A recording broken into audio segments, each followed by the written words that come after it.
What is going on, everybody? My name is Keenan Costain, and welcome back to another episode of Hornets Recaps. And on today's episode, we'll be discussing the San Antonio Spurs victory over the Charlotte Hornets, 115 to 102. And without further ado, let's go over the box score and stats throughout this game.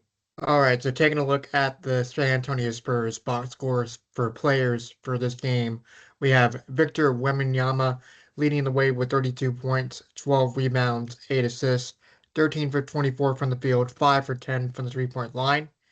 De'Aaron Fox with 17 points, 6 rebounds, 4 assists, 6 for 16 from the field, 1 for 4 from the three-point line. Stephon Castle with 15 points, 7 rebounds, 10 assists, 5 for 11 from the field, and 1 for 3 from the three-point line.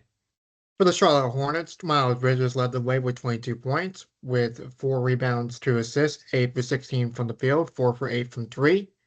Con Knipple with 20 points, 6 for 14 from the field, 3 for 10 from 3, along with 6 rebounds, 3 assists.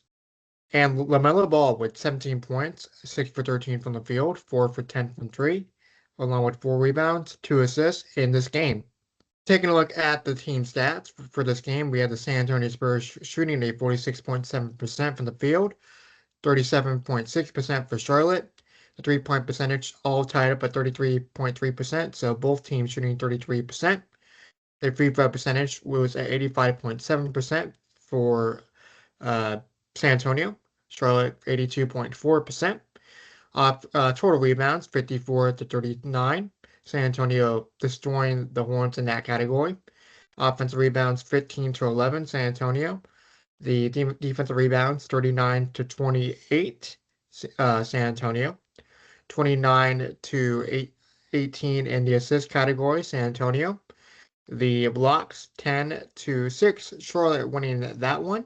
The steals all tied up at 7 apiece.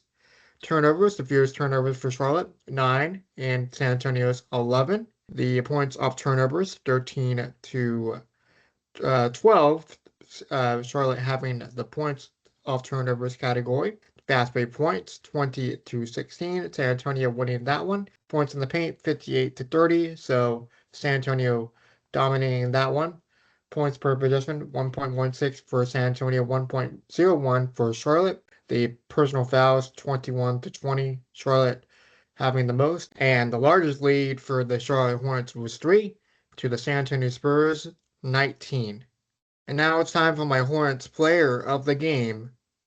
My Hornets player of the game belongs to Kobe White with 18 points, 4 rebounds, 2 assists, 7 for 15 from the field, 2 for 7 from 3. Kobe White did a pretty good job in this game, coming off the bench once again for LaMelo Ball, who was starting, and with Kobe White putting up pretty good numbers as a Charlotte Hornet. So putting up the stat line as a Charlotte Hornet this game. Got really nothing else to say with Kobe White. All in all, his field goal percentage is pretty dang good. And Kobe White is your Hornets player of the game. So what are my thoughts during this game that took place on Saturday afternoon on Prime Video? Well, with the Charlotte Hornets, they had a struggle on the offensive end. There were times where the Spurs went on a 14-01, a 9-01, and I believe a 7-0 run in this game. So a couple of runs that the Hornets just could not score offensively, went through stretches where they just couldn't find a bucket, and it was just a long game for them offensively. It was a struggle for a certain amount of players throughout this game for sure, including Brandon Miller, who shot 2 for 7 from this game, only had 6 points, which we'll get to more later in this video. But with everyone else struggling in this game, the reason why the Hornets lost this game is because of the poor shooting from the field goal percentage and the rebounding. If you have guys like Luke Cornett and Victor Wembanyama in the lineup able to get those rebounds, then you're in for a long game. And I say long game for this game because it was an afternoon Saturday game on Prime Video, so I wouldn't say the evening time. So it wasn't a prime time game. it was a nationally televised streaming game, as they say, or as I say. I don't know what the term is for it, but Victor Wembanyama had a outstanding game with 32 points, 12 rebounds, 8 assists, and he struggled in the last game that took place in Uptown Charlotte. I'm going to take a look at his stats here from the January 31st game. Taking a look here, let's see. He had 16 points, 6 for 15 from the field, 0 for 3 from the 3-point line, 4 for 4 from 3, so 8 rebounds. So a major difference. And the Hornets won by 5, 111 to 106. And that was when the snowstorms were happening in the southeast, so the games had to be pushed back to different times during that one. And but Victor Wembanyama, is he up for some accolades the for MVP conversation? Maybe if he doesn't miss any more games this that's left. And for Charlotte, they just really struggled offensively this game, and it was really disappointing to see. However, there were a few times in this game that the Hornets were able to cut the lead down a little bit to at least 5 or 3, but the San Antonio Spurs had a few runs in them, and they were able to pull away in this game. So it was a great overall victory for the San Antonio Spurs, not so much for the Charlotte Hornets, who are in a tight race right now with Miami, Philadelphia, Toronto, just to name a few of those guys, 6 through 10. And like I said in my last video, I think the Hornets are safe to be in the 6 through 10 spot unless something drastic happens. So I feel pretty confident with the Milwaukee Bucks and Chicago Bulls not making a run for a play-in spot.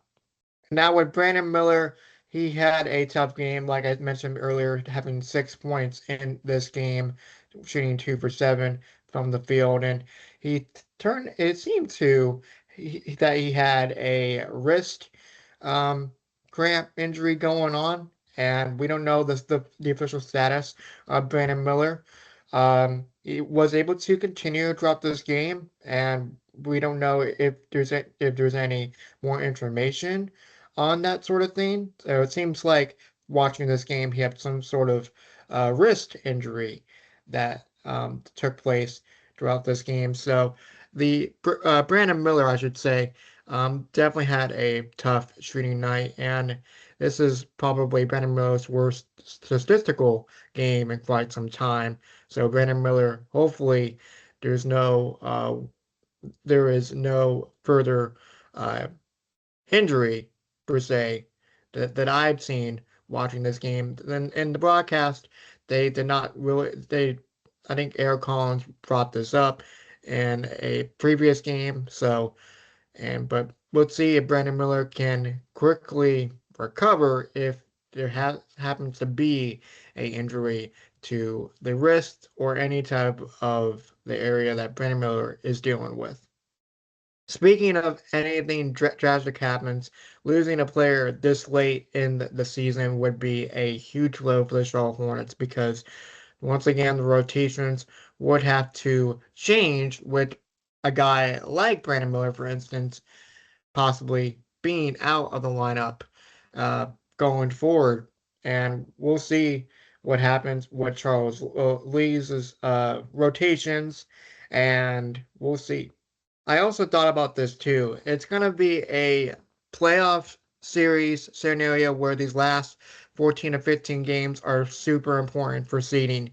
And that is super important with this stretch of games coming up, which we'll get to more in a moment. So that is super important for the Hornets to possibly to get another winning streak going.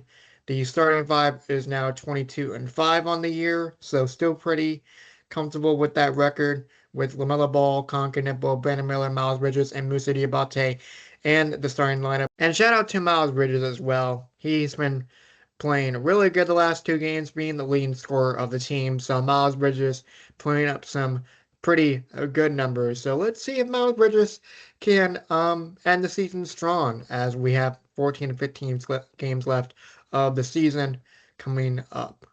So that'll do it for another episode of Hornets Recaps. Again, my name is Keenan Costain, and if you like what you see, feel free to give it a like. Subscribe down below for more. And the next game will be against the Miami Heat on Tuesday, March 17th, coming up here in just a few days. It's the start of a 7-game homestand, which is the longest of the season. It is going to be, let's see, 7. Yes, 7 home games coming up for your Charlotte Hornets. So we'll see what happens with the Miami Heat. Big game for the Charlotte Hornets and also the Miami Heat because of the 6 through 10 race for seeding. And let's see if the Hornets can get revenge off a tough loss that took place with the Miami Heat on March 6th, which was 9 days ago as of this recording. So, and then until next time, have a good one, folks. See ya.